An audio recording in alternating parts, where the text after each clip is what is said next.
why you've picked these houses. I've also picked out 3 or 4 houses for you to review for the following reasons. This one has been listed for the last, 300 days. It's overpriced. It's sitting on the market. This one sold within 2 days of being listed. It was priced correctly. They staged it. They updated it. It absolutely drew the attention of the buyer. This one is at fair price. It's right at the market. As long as the market holds, this is a good place to be. This one is priced aggressively, which means it's below market. It's going to get more buyers. It's going to open it. You want them to start to think basically options, high, middle, and low. You're going to put that into their mentality. Okay, Brandy? Oh, I don't know where he went. Oh, okay. Now let's talk about you're going to be there that day. You walk around with them. You sit down. You start to talk about the market. Now I think the next conversation in negotiating with them has to be, okay, now let's talk about specifically your property, and that's fine. And here's the things you need to talk to them about. The location. Location is important, all right? And you handle it very nicely. What you say to them is, we have a 10 when it comes to location. We don't have exactly a 10, we have an 8. They need to understand that location counts. The condition of the property counts. What condition is it in? What needs to happen to make it really marketable? And what are they willing to do? One of the things you want to say to them is, we can talk about staging because that's a negotiable issue. We're talking negotiation. And you can say, I just want to mention staging for a couple of reasons. Staging is important because we have to be as good as the competition. That's the way you sell staging. You have to be equal to the competition. So if the competition, if we went out and we shopped today, and we went to all the houses that you're competing against, and 3/4 of them have all been staged, then staging becomes not an option for you. It almost becomes a necessity, because you have to be as good as the competition. We want to be better. And staging does a couple of things for you. It takes the good things and makes them better, and it takes the things that are not as good and basically highlights and deletes those so that they look better. So staging becomes important, the condition of the property. Now you're going to show them statistics. Pick out the ones that are basically important. You have the ones you sent them in the letter that you left off. Now, maybe you know who's coming in competition with you. Now, how do you do that in a negotiating way without saying, and I know Susie's coming after me, and you don't want to use her because, she's this, that, or whatever. What you want to do now is you want to pick some houses that have been up for sale, that have either gotten reduced in value because they sat there a long time, or they've sat a long time. And here's what you say to them. I brought you some properties to look at, and I brought them for a very specific reason. You see this property? This property's been on the market for a long time. It's been reduced, and you know what? Unfortunately, it's still for sale. And you leave that there. See, that has the agent's name on it and everything that they need to see. That's how you basically do that. I know that there's a lot of people that basically say, look at all these. These were listed by the same person. Well, we're not in the listing business. We're in the selling business. And unfortunately, there's a lot of listings here, but none of them are selling. And I wanted to show you that because I think that's important, that we understand I'm here to sell your property, not to list it, okay? You're negotiating with them. You're setting the model for them to understand. Now, let's talk about condition. We've talked about statistic. I think the next thing that's very important to them is I'd like to spend some time talking to you about the profile of the buyer. Now, why is that important? Because the profile of the buyer is the guy that's going to write the check, or the lady that's going to write the check. That's very important. Is it a baby boomer? Is it an investor? Is it a foreigner? Is it basically a millennial? Because they're very, very different, and you need to explain to them how they think differently. A baby boomer, they're very well behaved. They basically went to work, got up, got married.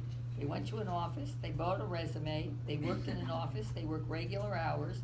They all wanted a title. They worked their way up the career path, and then they retired, and now they're beginning to do that.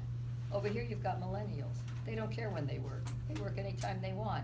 They come to the office in pajamas. They don't understand a desk. They don't want a desk.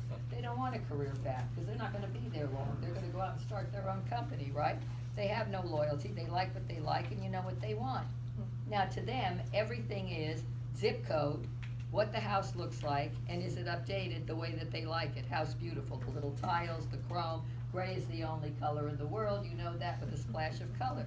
You've got totally different people here. So who's gonna buy this property? Who is it going to appeal to? And here's what you need to understand, Mr. Seller.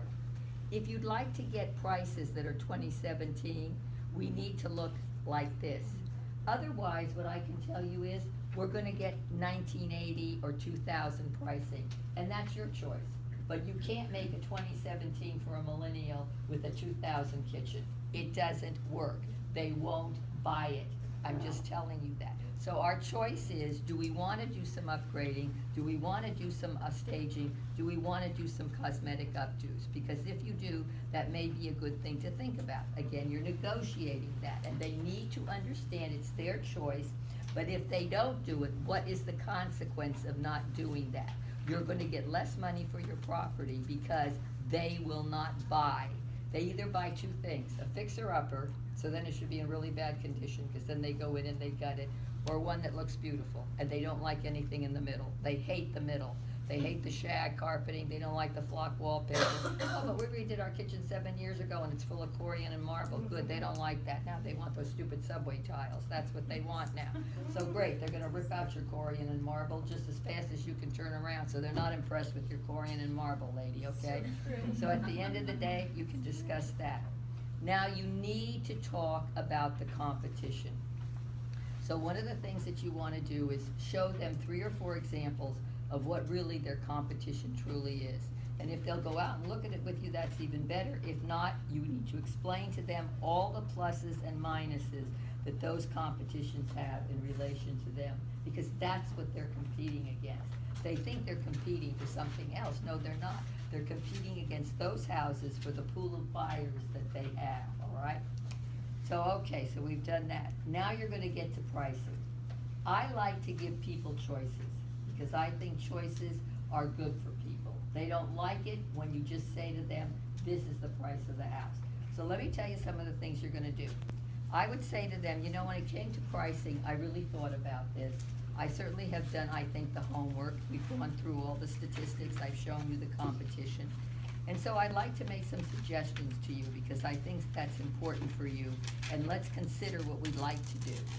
So I think what you say to them is, if you choose, and I'm gonna give you a range of 3 options, and either one could be workable, but either one means that it's going to take us maybe a different period of time, and we're gonna have to do some different things. So if you would like to pick this option, it would not be the one I would recommend, because I think it's above market. And I think we have buyers that are scared now, a little bit more hesitant. I think inventory in your price range is growing a little bit, interest rates are going up. And so I think that basically they're gonna come here, and when they see that kind of a price, they're gonna think down instead of up, and we don't want that. We want them to think it's a deal, and we would like for them to think up. But you can certainly price it there, and if you do, then I think you need to be patient. We're gonna need to wait longer. And here's what I really want to avoid for you, is that we get into the adjustment business. And I never use the word discount. I don't like that word. The right word is we would get into an adjustment.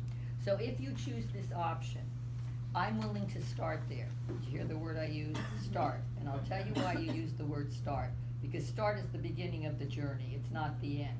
What I have seen so many times is they put on the contract the price that the seller wants, right? Because that's what the seller wanted. And when it doesn't sell, and you have to go back and get the discount, right? They blame you, because they're saying, well, you put that price there. No, you didn't. You just basically did it because they demanded it, but when you say to them, I'm willing to start there. So if we pick this option, I'm willing to start there, and within the next 15 days, this is what I will do, and I need a commitment from you right now, that if we don't see people that are coming, if they're just using it to show other properties, if we're not getting a good offer, if people are saying it's overpriced, I come back and we make an adjustment one time. And you explain the reason for that. The reason for that is I can sell that. If an agent called me up and said, look, this is overpriced and you know it, I can say, yes, we thought the market was there, we realized it wasn't quite there, we've adjusted it one time, now you have the best deal out there, you go get your buyers to understand that and bring me an offer so we can get this deal done. An adjustment, you're gonna start there, okay?